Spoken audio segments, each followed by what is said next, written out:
السلام عليكم يا احلى متابعين واحلى مشاهدين في الدنيا، يا رب تكونوا بألف خير وسعادة ومبسوطين وفرحانين يا رب.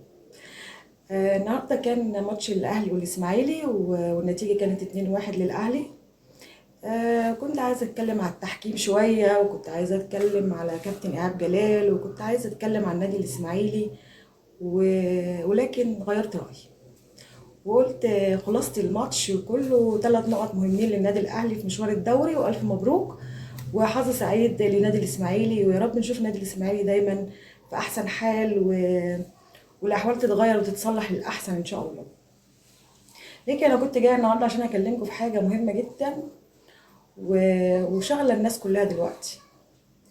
وهي كابتن نادي الزمالك السابق، كابتن حازم إمام الصغير.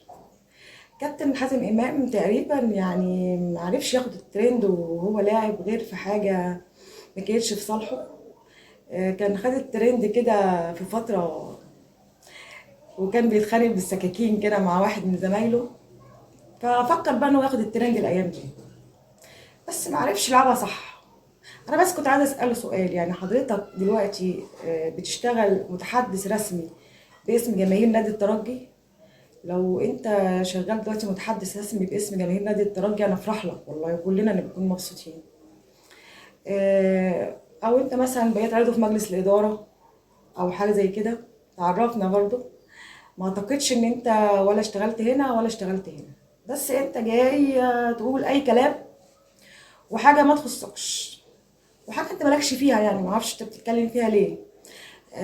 فرقتك اللي انت بتشجعها وكنت كابتن من كباتنها، فرقة نادي الزمالك النادي الكبير العريق اللي عرسنا هو وجماهيره، عندهم بطولة. فانت كان المفروض انت تتكلم عن فرقتك، تتكلم مع زمايلك تشجعهم وتكون منتظر النتيجة ان شاء الله بفوزهم بالبطولة. لكن انت مركز في الاهلي وفي جماهير الاهلي وفي بطولات الاهلي. طب ليه حاجة ما تخصكش ولكن انت حشرت نفسك فيها؟ طب عايزه اقول لك بس معلومه صغيره كده، يمكن تكون انت غايبه عنك لان انت تقريبا عشرتك انت والفار كانت قليله، فما فهمتوش بعض كويس. المخرج، مخرج المباراه ملوش اي علاقه بالفار، وملوش اي علاقه بالكادرات اللي بياخدها الفار، مش شغله خالص. مخرج المباراه حضرتك بيبقى بينقل لنا الصوره لينا احنا كجماهير قاعدين بنتفرج على المباراه في البيت قدام الشاشات. لكن الكادرات والشغل بتاع الفار ده حاجة تانية خالص. ده أولا. ثانيا انت بتتكلم في حاجات ما تخصكش، ممكن تعمل مشاكل ما بين الجماهير، واحنا مش عايزين كل شوية مشاكل وقلق. يعني سيبوا النادي الأهلي في حاله بقى، يعني إشاعات، تصريحات، كلام، ده راح ده جه ده عمل ده سوى ده اتخانق. المهم، كابتن حازم إمام، انت مالكش دعوة بالموضوع ده وما تتدخلش فيه. خليك في فرقتك وخليك في حالك. لو انت كنت مركز في شغلك ايام ما كنت لاعب زي ما انت مركز دلوقتي في الترند، كان زمانك بقيت حاجة تانية. كان زمان بقى عندك تاريخ، بدل ما انت طالع منفض كده ما عندكش تاريخ تدعي بيه. اي لاعب في النادي الاهلي بقاله موسم او موسمين في النادي عنده تاريخ وعنده في السي في بتاعه بطولات انت طول حياتك الكروية ما حصلتش عليها. وبس كده. الحاجة التانية اللي عايزة اتكلم فيها بسرعة عشان ما اطولش عليكم، موضوع قفشة. يعني قفشة حقيقي من حقه يخاف. قفشة بديل للعيب، او جه في نفس المركز اللي هو بيلعب فيه لعيب يخوف. يعني بصراحة امام عاشور يخوف، ومن حقه يقلق ومن حقه يخاف على شغله وعلى نفسه وعلى مستقبله في النادي الاهلي بوجود امام عاشور.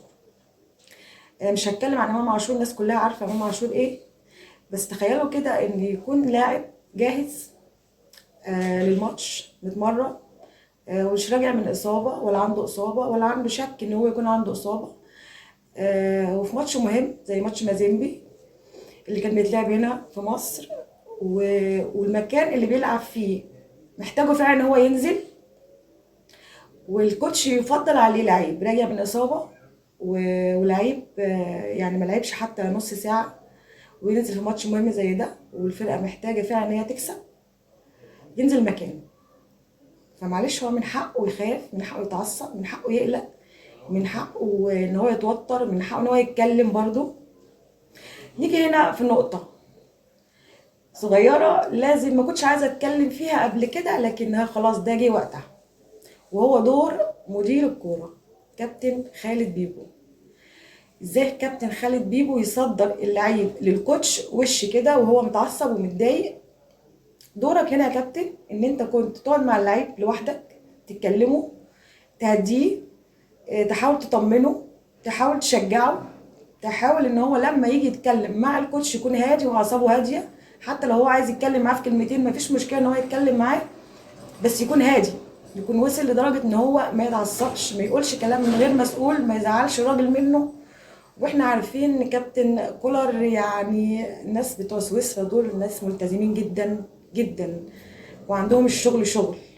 فمعنى ان هو اللعيب يقعد يتكلم معاه يتعصب عليه يقول له كلام زي اللي اتقال دوت، ما كانش ينفع. ودي حاجه ممكن تدمر اللاعب نفسيا، تدمره خالص. ممكن الراجل بقى يقلب عليه ويقعده وتبقى مشكله، وده اللي حصل ان هو ما حطوش اصلا في تشكيله ماتش الاسماعيلي. ففين دور حضرتك يا كابتن بيبو في اللقطه دي؟ كان المفروض ان انت تبقى حلقه وصل ما بين الاتنين، تهدي اللاعب وتطمنه على مستقبله، تطمنه على دوره في الفريق. ده شغلك ودي من اساسيات شغلك. من حق قفشه يخاف، لكن مش من حقه ان هو يغلط، مش من حقه ان هو يتكلم كلام غير مسؤول. ولكن امام عاشور فعلا يخوف، يخوف اي حد بيلعب في مركزه معاه في نفس الفريق. امام عاشور بيفكرني كده بالكابتن ابراهيم سعيد. كابتن ابراهيم سعيد لما انضم للمنتخب مع كابتن حسن شحاته، وكان اصلا مش بيلعب في اي نادي، يكون الراجل قاعد في البيت ما بيتمرنش، وفجاه كابتن حسن شحاته استدعاه للمنتخب، نزل لعب كانه لسه كان بيلعب اول امبارح.